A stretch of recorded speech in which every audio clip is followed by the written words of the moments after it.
Dotty Dimple at Play, Chapter 9, Thanksgiving Day. The next day was Thanksgiving. Dotty wakened in such a happy mood that it seemed to her the world had never looked so bright before.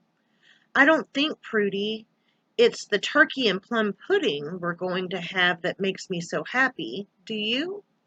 "What is it then, little sister?" "Oh, it's 'cause I dreamed I was sleeping on pin feathers and woke up and found I wasn't. You'd feel a great deal better, Prudy, if you'd run away and had such a dreadful time and got home again." "I don't want to try it," returned Prudy with a smile. "No, but it's so nice to be forgiven," said Dotty, laying her hand on her heart. "It makes you feel so easy right in here."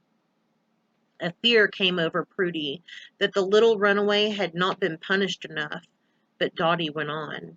"It makes you feel as if you'd never be naughty again. Now, if my mamma was always thumping me with a thimble and scolding me so as to shake the house, I shouldn't care, but when she is just like an angel and forgives me, I do care." "I'm so glad, Dotty. I think, honestly, Mother's the best woman that ever lived." "Then why didn't she marry the best man?" asked Dotty quickly. "Who is that?" "Why, Abraham Lincoln, of course," Prudy laughed. "Yes, I suppose Mr. Lincoln was the best man that ever lived, but Papa comes next." "Yes," said Dotty, "I think he does, and I'd rather have him for a father than Mr. Lincoln, 'cause I'm better acquainted with him. I shouldn't dare kiss the president, and besides that, he's dead." "You're a funny girl, Dotty, but what you say is true. Everything happens just right in this world." "Does it?" said Dotty, wrinkling her brows anxiously. "Does it now, truly?" "Yes, indeed, Dotty. Anybody wouldn't think so, but it does." "Then I suppose it happens right for me to be a bad girl and run away." "No, indeed, Dotty, because you can help it. Everything is right that we can't help. That's what I mean." "Then I suppose 'twas right for me to crawl through the cellar window," said Dotty, "for I'm sure I couldn't help it." "Oh, dear me, you ask such queer questions that I can't answer them, Dotty Dimple. All I know is this: everything happens just right in this world when you can't help it." With which sage remark, Prudy stepped out of bed and began to dress herself. Dotty planted her elbows in the pillow and leaned her head on her hand. "I don't believe it happens just right for Mrs. Rosenberg to keep that dog or thump so with a thimble, but then I don't know." "I'm hurrying to get dressed," said Prudy. "The first bell has rung." "Why, I never heard it," cried Dotty, springing up. "I wouldn't be late today for anything." Prudy looked anxiously at her little sister to see if she was cross, but her face was as serene as the cloudless sky. She had walked upright and meant to be good all day. When Dotty had one of her especially good days, Prudy's cup of happiness was full. She ran downstairs singing, "Thank God for pleasant weather, shout it merrily, ye hills, and clap your hands together, ye exulting little rills. Thank him, bird and birdling, as ye grow and sing. Mingle in thanksgiving every little thing, every little thing, every little thing." Dotty was so anxious to redeem her character in everybody's eyes that she hardly knew what she was doing. Mrs. Parlin sent her into the kitchen with a message to Nora concerning the turkey, but she forgot it on the way and stood by Nora's elbow gazing at the raisins, fruit, and other nice things in amaze. "What did my mamma send me here for? She ought to said it over twice. Anyway, Nora, now I think of it, I wish you please wouldn't starch my aprons on the inside. Starch 'em on the outside, 'cause they rub against my neck." "Go back and see what your mamma wants," said Nora, laughing. Why, Mamma, cried Dotty, reappearing in the parlor, quite crestfallen. Why, Mamma, I went right up to Nora to ask her and asked her something else. My head spins dreadfully. Mrs. Parlin repeated the message, and Dotty delivered it this time correctly, adding, Now, Nora, I'm all dressed for dinner, so I can do something for you just as well as not. Such days as this, when you have so much to do, you ought to let me help. To Dotty's surprise, Nora found this suggestion rather amusing. For mercy's sake, said she, I have got my hands full now, and when you are around, Miss Dotty, and have one of your good fits, it seems as if I should fly. What do you mean by a good fit? Why, you have spells, child, you know you do, when butter wouldn't melt in your mouth. Do I? Said Dotty. I thought butter always melted in anybody's mouth. Does it make my mouth cold to be good, do you suppose? Law me, I don't know, replied the girl, washing a potato vigorously. I might wash these potatoes, said Dotty, plucking Nora's sleeve. Do you put soap on them? Not much soap, no. Well, then, Nora, you shouldn't put any soap on them. That's why I asked, for my mother just washes and rinses them. That's the proper way. For pity's sake, said Nora, giving the little busybody a good-natured push.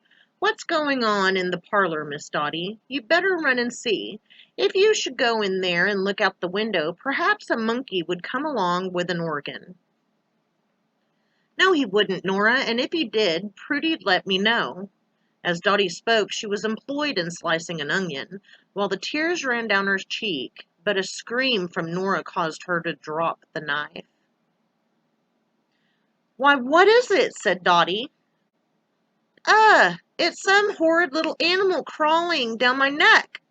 Let me get him, cried Dotty, seizing a pin and rushing at poor Nora, who tried in vain to ward off the pin and at the same time catch the spider. Will you let me alone, child? No, no, I want the bug myself, cried Dotty, pricking Nora on the cheek. Want the bug? Yes, mayn't I stick him through with a pin from ear to ear? I know a lady out west that makes a collection of bugs. Well, here he is, then, in a pretty scrape I've had catching him. Thanks be to you all the same, Miss Dimple. As it turned out to be only a hairpin, Dotty shook her head in disdain and went on slicing onions.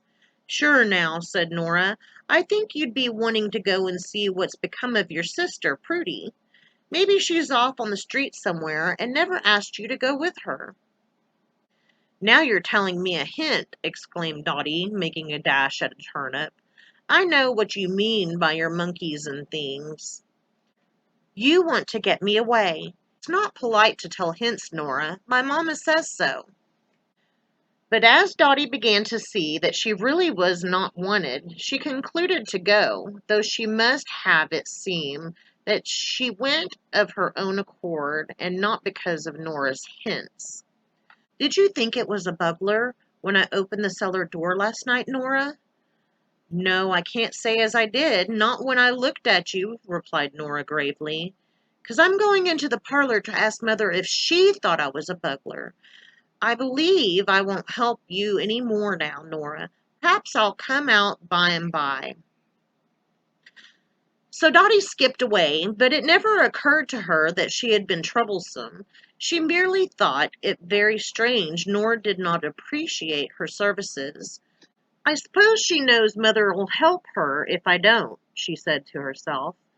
Dotty's goodness ran on with a ceaseless flow till 2 o'clock, when that event took place which the children regarded as the most important one of the day, that is, dinner. After the silent blessing, Mr. Parlin turned to his youngest daughter and said, Alice, do you know what Thanksgiving Day is for? Yes, sir, for turkey. Is that all? No, sir, for plum pudding. What do you think about it, Prudy? I think the same as Dotty does, sir, replied Prudy, with a wistful glance at her father's right hand, which held the carving knife. What do you say, Susie? It comes in the almanac, just like Christmas, sir, and it's something about the Pilgrim Fathers and the Mayflower. No, Susie, it does not come in the almanac. The governor appoints it. We have so many blessings that he sets apart one day in the year in which we are to think them over and be thankful for them. Yes, sir. Yes, indeed, said Susie. I always knew that. Now, can y'all be still, please? Now, before I carve the turkey, what if I ask the question all around what we feel most thankful for today? We will begin with Grandmama. If thee asks me first, said Grandma Reed, clasping her blue-veined, beautiful old hands, I shall say I have everything to be thankful for, but I am most thankful for peace. Thee knows how I feel about war. The children thought this a strange answer. They had almost forgotten there had ever been a war. Now, Mary, what have you to say? Asked Mr. Parlin of his wife. I am thankful we are all alive, replied Mrs. Parlin, looking at the faces around the table with a loving smile. And I, said her husband, am thankful we all have our eyesight. I have thought more about it since I have visited 2 or 3 blind asylums. Susie, it is your turn. Papa, I'm thankful I'm so near 13. Mr. Parlin stroked his mustache to hide a smile. He thought that was a very young remark. And you, Prudy? I'm so thankful, sir, answered Prudy, reflecting a while. So thankful this house isn't burned up. Bless your little grateful heart, said Father, leaning towards her and stroking her cheek. For my part, I think one fire is enough for one family.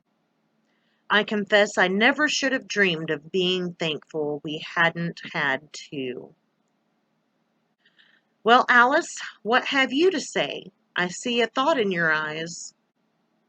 Why, Papa, said Dotty, laying her forefingers together with emphasis, I've known what I'm thankful for 2 days. I'm thankful Mrs. Rosenberg isn't my mother. A smile went around the table. But, Papa, I am, truly. What should I want her for a mother for? Indeed, I see no reason, my child, since you already have a pretty good mother of your own. Pretty good, Papa? Said Dotty in a tone of mild reproof. Why, if she was your mother, you'd think she was very good. Granted, returned Mr. Parlin. I don't think you'd like it, Papa, to have her scold so she shakes down cobwebs. Who? Mrs. Rosenberg. Never mind, my dear. We will not discuss that woman today. I hope you will sometime learn to pronounce her name.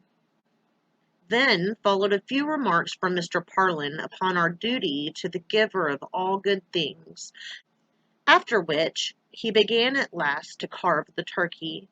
The children thought it was certainly time he did so. They were afraid their thankfulness would die out if they did not have something to eat pretty soon. And that is the end of Chapter 9 of Dotty Dimple at Play. Hey guys, subscribe to our channel or go see theminimizedlife.com, or you can of course check out some more videos. We've got some great books, but you're gonna want to go to the website if you want some descriptions. We've got all kinds of information there. We'll see you later.